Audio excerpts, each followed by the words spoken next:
Nick Gubbins and Adam Voges continued Middlesex's fight back on the second day of their LV County Championship match with Somerset in Taunton, although both fell just short of their hundreds. The home team started the day perfectly, Sam Robson nicking Lewis Gregory's second ball of the second morning to Marcus Trescothick. Middlesex were now on 10 for 1 in response to their host 408, a total which should have been so much larger after Trescothick and James Hildreth had helped it get to 377 for 3 at one point. It was now a former Somerset man in the form of Nick Compton, who enjoyed his 5 years with his adopted county, to try to continue the impressive fight back. Compton and Gubbins were able to add 50 runs for the second wicket. Compton will have been bitterly disappointed to fall with 28 runs to his name, nicking off to Gregory at 60 for 2, and even more disappointed as he obviously believed that the ball had missed the bat completely. What made it worse for Compton was that he now had to see what he missed out on, as Voges came in to join young Gubbins, a 21-year-old trying to make a name for himself in county cricket. And he will do with shots like this, a sublime drive off Peter Trigo which took Gubbins to just the 4th 50 of his career. He'd needed 88 balls for this one, getting there quickly in the end as he took 11 runs off the over, taking his boundary tally to 9. He and Voges ensured that they batted out the rest of the morning.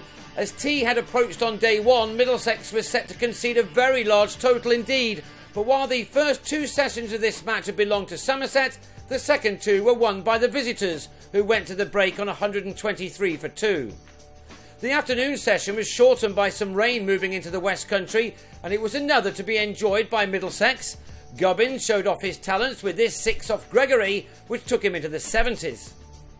Often criticised for their batting, Middlesex did a great job to bat their way to a draw against Notts in round 1, and these two were making life very difficult for the home attack here as well. Voges was the star performer with a bat in the Sheffield Shield in the winter, and his time with Middlesex has been shortened with a call-up to the Ashes squad. He will be missed, as this single took him to his second 50 in 3 innings for his new county. By the time the rain arrived, Gubbins had moved into the 90s, the second time he'd done that against this opposition. His career best of 95 was made against Somerset in Uxbridge last year.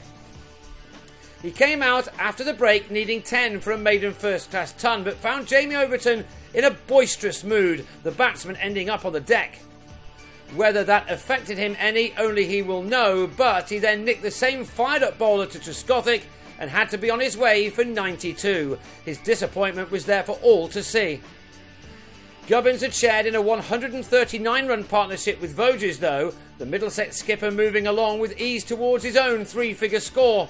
Now aged 35, the Western Australian is at the peak of his powers, and it seemed a matter of when rather than if he would register the 25th ton of his career. He needed just 2 more when he played a false shot and was adjudged LBW to Gregory, who was again the pick of the home attack.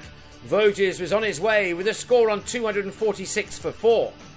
So Middlesex still had plenty of work ahead of them, and even more so when Gregory literally grabbed his 4th wicket of the day to remove Neil Dexter for 7. Middlesex were in danger of being left behind, but as the shadows lengthened, James Franklin showed his value as an all-rounder by adding a patient 41 runs for the 6th wicket with John Simpson. It was so important for the visitors to get as close to Somerset's first innings total as possible. But 2 wickets in 3 balls then pegged them back again. On 13, Simpson was bowled by Overton with a second new ball, and Ollie Rayner followed in the same fashion straight away.